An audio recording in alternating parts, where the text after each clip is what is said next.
or almonds? I'll try the waffle. There you go. Okay, good.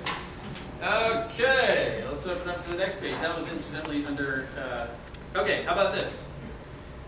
This organ is the cause, in many cases, of long-term memory loss, in contrast to short-term memory loss being caused by an imbalance of heart function. I had a patient who came in and said, I'm kind of freaking out. My husband, 2 days ago, started forgetting my name, and it was really weird. And I said, go to the hospital now. They went in, and within 2 hours they were doing a triple bypass. Yeah. So short-term memory loss, you want to pay attention when that starts happening. Right? Okay, so the question again. This organ is related with long-term memory loss in contrast to the heart, which if it's breaking down will cause short-term memory loss. This is tough, you guys. It's like you guys. This is deep theory. Jocelyn's digging deep in the memory banks. And the kidney, right? The kidney adrenal. If they're functioning well, you have good long-term memory. Yeah, there you go. Should we let her off the hook? Yeah. Okay. Almonds or hawthorn? Okay, apparently that's going to be hawthorn. Kidney adrenal. Yeah, and that brings up another good question. The kidney and adrenal, to say they're separate would be saying that your body is separate from your head and they're two separate entities. I mean, the kidney and adrenal work together as a unit, so very important to understand. Again, a section you will read in the book that talks about the kidney, adrenal, and the glandular system, how it all applies. Okay.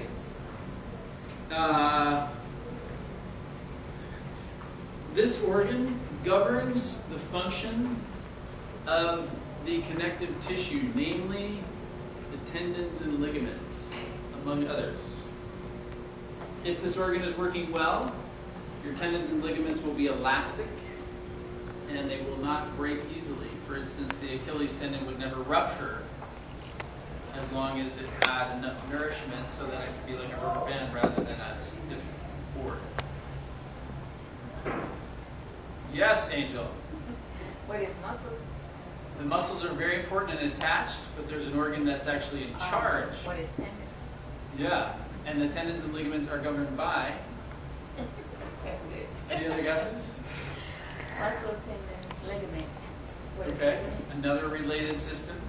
There's an organ Organ. that's in charge of that. Oh, what is the spleen? It's a good try, and actually, the spleen governs the function of the muscles. So you're close, but there's another organ that's in charge of these. Ta-da! Priscilla? Yes, and the liver. Yeah, right. Liver and gallbladder. You guys are doing great. Okay, almonds, hawthorn. Hey, okay, good. Okay. Okay. So, one would think that the liver is related to just about everything, right? Okay. Let's talk about fluids in the body. There are three essential systems in the body that determine fluid metabolism and distribution. So in other words, you drink something, you eat something, and something happens with the fluids, right? And it goes where it's supposed to. We hope. Totally is. All right, so those three systems, the first is the lung system, which is in charge of dispersing and descending fluids. So in other words, people who have problems with asthma and they're like wheezing upward, it's because they're not descending and dispersing fluids, right? They get caught in cilia, which are the little hairs, kind of like have their whole problem, and then or coughing, right? So it's again upward moving when it's supposed to be descending and dispersing, and fluids and phlegm get stuck. All right. So that would be the first system. The second system would be the kidney and adrenal. Okay, you can think of that. Urinary tract makes perfect sense for fluids in the body, right? All right, and the third is what organ system? Having to do with fluid distribution and metabolism.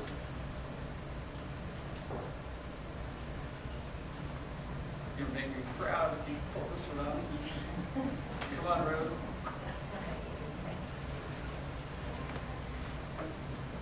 If you get it wrong, you don't get in trouble, I promise. Kathy. Okay, you did guess, but what are the lymphatic systems? Totally. Actually, I'm going to give you that one because it's so closely related to the other organ. Are we going with hawthorn or are we going with almonds? I'll go with almonds. Almonds. Okay, good. Ready? Maureen, watch out. Okay, good.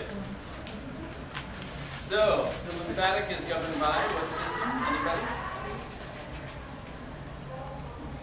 This is why this book was written. Don't feel bad. This is like very obvious to me, but it shouldn't be to you because you shouldn't know any of this. It's totally different history and theory, right? The spleen and pancreas. Lymphatic, you were totally right. Okay, good. All right, so next. High-pitched ringing in the ears. Well, first of all, we'll get rid of one of these. So, a damage to the inner ear, which if you check out page 176 and you wonder, well, why would somebody experience problems with ringing in the ears? You can see the fine little things that happen in the inner ear when a sound comes and hits that little eardrum, and there's vibration that occurs that you then translate into something intelligible. Unbelievable if you study the inner ear and there's a picture waiting for you.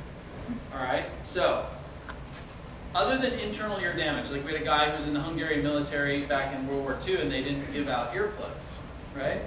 So you can imagine his ears were pretty shot and there's a lot of damage in there and scar tissue. So other than that particular issue, high-pitched ringing in the ears can oftentimes be caused by liver function. What organ system would cause low-pitched ringing in the ears?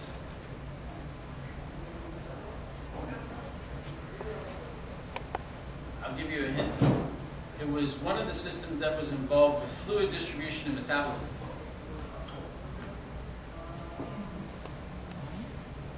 It's indirectly related. Close. Jeopardy style here. Getting there. What are the kidney and adrenal? Okay, but what was it again? How do you ask the question? Good or bad, Jeff? Okay, good. No nuts for me. Are we going hawthorn or are we going with nuts? Nuts. Okay, there you go. Okay, good. So we'll do one more here. All right. Raise your hand if you've ever talked to your doctor about thyroid function or they've ever mentioned anything to you about this. It's like, this apparent massive problem. So there's a whole section in here that talks about hypo and hyperthyroid, right? All right, this is big. Which organ system and glandular system produces the raw materials that then stimulate the pituitary to create TSH, which is thyroid stimulating hormone that gives the thyroid its function? I'll say it again. I said a lot, and I'm like, yeah, I know. Veronica's like, what? Okay, let's start over. We'll start from scratch on that one. So, there is a system that produces the raw materials for the production of hormones that would trigger the pituitary. So there's an organ system in here that triggers the pituitary in here, which is a gland, that releases TSH, which is thyroid stimulating hormone, which would trigger thyroid function. For those of you who aren't familiar with the thyroid, it stimulates metabolism. It has to do with your body weight. It has to do with your body temperature. The thyroid is very important for a lot of things. Thymus. Is it the thymus? No. It's very close, though. The thymus is right there. Yes, the kidney and the parathyroid is very connected. Okay. Yes, perfect. What is the kidney adrenal? Because the adrenal would produce the raw materials for that, right? Okay, good. Hawthorn or? Yeah. All right, good. I think I like it. Okay, good. All right, so that's that. Anyway, so hopefully that was fun. If not, just a little bit cheesy. It was something that we keep. I mean, come on. Oh yeah. I had a shortage of those. Thank you, Nancy. Oh my gosh. All right, good. Okay, so Anyway, so you can see there's a lot of different things we use. We use acupuncture, we use Chinese herbs, etc. in the clinic. There's a wide variety of things. This is great. National Institutes of Health, this is 3,500-year-old medicine, but we're finally authenticized by the federal government in 2002, and they basically gave up after 6 months and said, acupuncture is pretty much good to treat a lot of things, and we're going to go on to find quacks